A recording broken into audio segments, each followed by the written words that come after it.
travail au moins.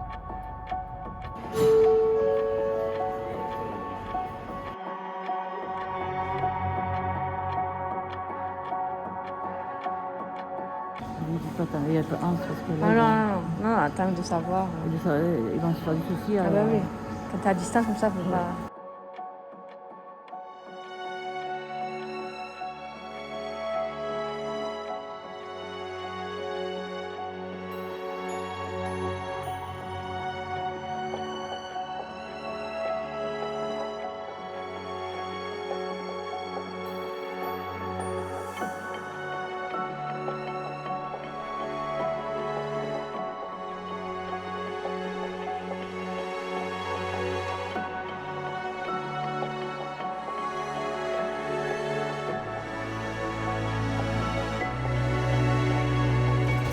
Bon maman, qu'est-ce qui s'est passé?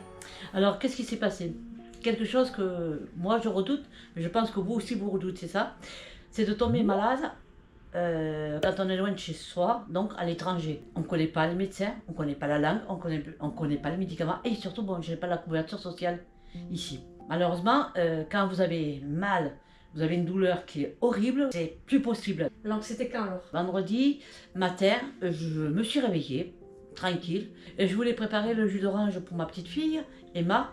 Et puis d'un coup, une douleur qui m'a attrapée, mais une douleur, à me plier en deux, de très douloureux. Je n'ai pas pu me lever. Quand j'ai eu ça, je me suis dit, c'est peut-être des coliques, ça va passer. Voilà, je me suis dit, soit j'ai mangé quelque chose qui n'était pas bon, mais bon, c'était quand même assez douloureux. Donc je me suis mis sur un côté. Après, j'étais pas bien, je me suis remis sur l'autre côté. Après, j'ai essayé de me mettre à plat ventre, alors c'était pas la peine. Là, c'était horrible. N'importe quelle position, ça m'allait pas. Si bien que je dis à mon mari, tu peux te lever pour faire le jus de fruits à Emma. Il s'est levé, mais il s'est pas rendu compte de mon état de suite. Et Anna est partie, j'ai pas dit, elle m'a dit, elle a fait maman, ça va? J'ai fait oui, ça va. Mais je n'ai pas dit de suite que j'avais mal, je voulais pas l'inquiéter. Et puis au bout d'une demi-heure, trois quarts d'heure, j'ai tourné, j'ai viré mon mari, là il a vu que j'étais pas bien. Il a vu, il m'a dit mais ça va pas. Je dis non, ça va pas. Je dis je sais pas ce que j'ai très très mal au ventre. Entre temps, ma fille est arrivée, elle est revenue et là elle m'a dit mais maman ça va pas. Je dis non et elle me dit je t'amène à l'hôpital. Et là je lui ai pas dit non parce que j'étais tellement, je pouvais plus la gérer cette douleur, horrible. Et là je dis oui, amène-moi à l'hôpital. Ce que je craignais le plus. Non, j'étais dans la douleur, dans la voiture, j'étais pliée en deux, j'ai rien géré. T'es allée aux urgences? Ouais. Elle est allée me chercher un fauteuil roulant, c'est la première fois que j'étais dans un fauteuil roulant. Je ne pouvais plus marcher, je prenais tout le bassin. Et là, on s'était déjà douté de ce que tu avais. Voilà. Ouais. C'était déjà arrivé. Ouais. Je l'avais déjà eu ça. Donc du coup, là, on était aux urgences. Je pense que devant nous, il y avait peut-être 5 ou 6 personnes. Alors moi, je trouve que ça a été quand même assez rapide. On s'est enregistré, on a rempli, comme c'était la première fois que tu allais là-bas, on a rempli quelques papiers. Mais c'est bien parce qu'on a gagné du temps. Ils m'ont pris la tension, ils m'ont pris la fièvre. Que ça, nous, ça se fait pas en France. On ne le fait pas en salle commune comme ça. On nous prend dans un box et tout ça. Alors ça nous a fait gagner du temps. Ensuite, on a dit à peu près les symptômes que tu avais. Et ils t'ont fait la piqûre à ce moment-là ou après? Je sais plus. T'as fait le scanner avant? Il me semblait que j'avais moins mal là, non? Ah, Ils m'ont pas laissé ouais. souffrir. Le médecin était gentil à dire des urgences. Hein. Elle a pris en compte ma douleur et là ils m'ont donné une piqûre par intramusculaire, je pense, oui. Ouais. Un quart d'heure après, je pouvais respirer. J'avais la douleur qui s'est atténuée. Et du coup là, à ce moment-là, t'as fait les examens. La radio, analyse d'urine et après on a fait l'échographie. Voilà. Le docteur est venu nous expliquer ce que c'était. Et effectivement, nous on appelle ça des coliques néphrétiques. Ce sont des calculs qui sont dans les reins. et ça c'est une urgence Vitale. vitale. Ouais, ouais. Donc quand on a ça, normalement c'est hôpital. Voilà, faut... Quand je suis arrivée, j'étais dans la douleur, mais j'ai pas eu la sensation d'attendre parce que j'ai été quand même assez relativement prise rapidement. Voilà. En France c'est pas pareil?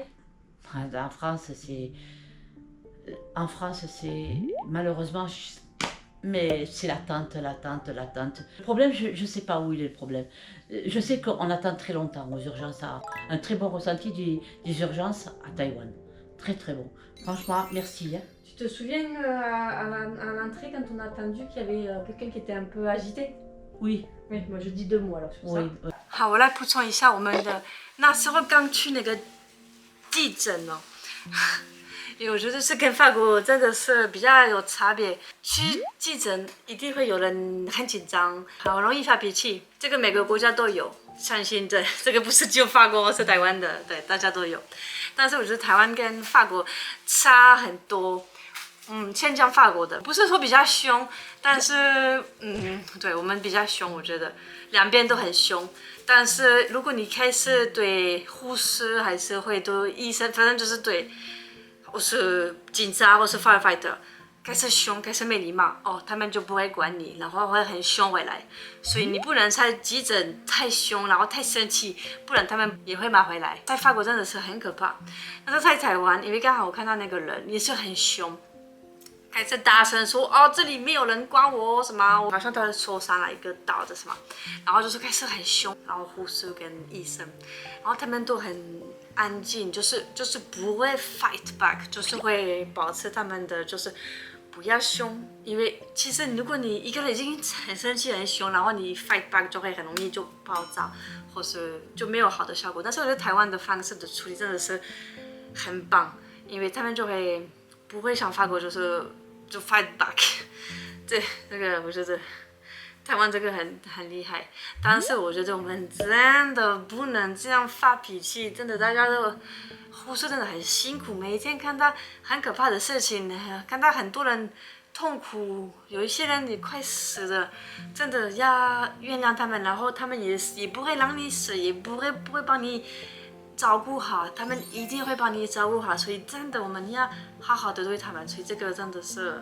拜托大家，真的，因为他们真的很辛苦。Oui, alors, et puis alors ça, ce que je trouve génial, c'est qu'à Taïwan, ouais, tout était à côté.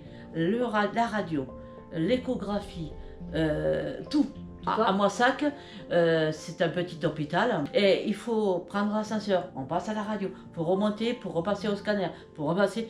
Et c'est des brancards qui viennent vous chercher. Et l'infirmière. J'ai eu un premier traitement par les urgences et on a payé et on a eu les médicaments à l'hôpital. Ça, c'est génial. D'avoir la pharmacie à l'hôpital, c'est top. 哦对，然后讲到现在的价格费用，我没有感觉，因为我在台湾就是有健保，但是有健保跟没有健保，超可怕，价格差非常多。我记得以前跟艾玛去急诊，同一个医院哦，不是贵的便宜，没有，我们差不多一样。我记得大概也不会超过1000块吧。我记得好像对，后来住医院对会超过1000块，但是当天我记得也没有到很夸张了。而且那时候我记得艾玛好像挂号比较便宜，因为她是台山人，对，好像是这样。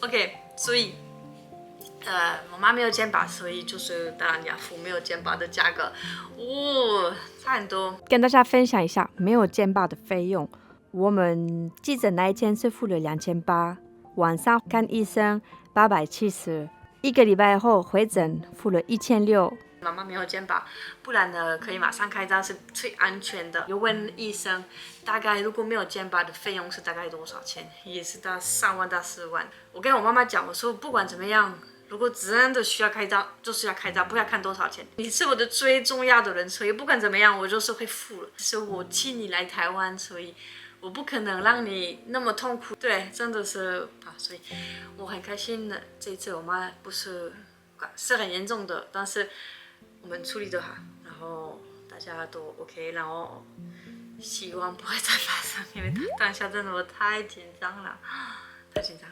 好 ，OK， 好，我们回去看妈妈。Donc une fois qu'on a su le diagnostic, etc. Qu'est-ce qui s'est passé après? Alors ça c'est bien parce que j'ai eu le soir même un rendez-vous avec le spécialiste. Ça c'est génial. En France, il faut des mois pour avoir un rendez-vous, ou alors il faut être carrément hospitalisé. Mais là, je l'ai eu le soir même, j'ai eu le spécialiste le soir même. Le médecin m'a donné le traitement pour 8 jours. Et depuis, je suis bien. J'espère. Et ce soir, ce soir j'ai rendez-vous avec le médecin pour faire le point. Finit bien. Tout se termine bien.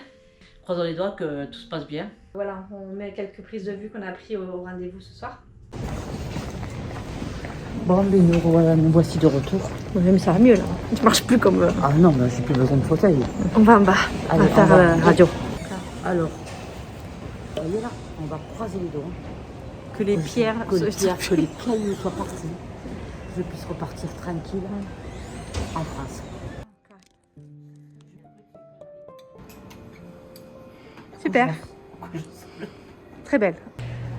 Bon, on a attendu un petit peu. Très longtemps. Ouais. Et on a consulté 2 minutes. Même pas.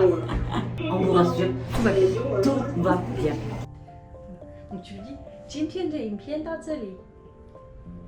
今天今天的影片的影片到这里，在这里，记得订阅，记得记得订阅，订阅、按赞，按赞。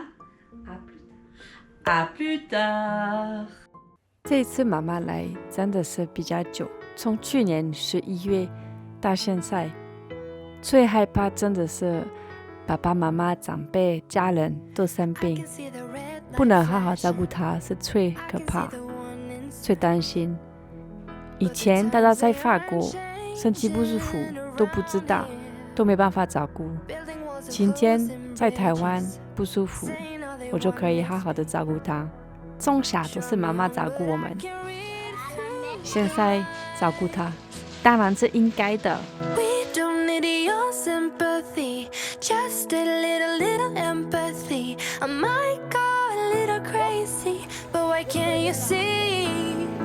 虽然很担心，但是不管怎么样，妈妈，我永远都会照顾你，我爱你。我干嘛用中文？他听不懂。妈妈是灯。We can't waste another day.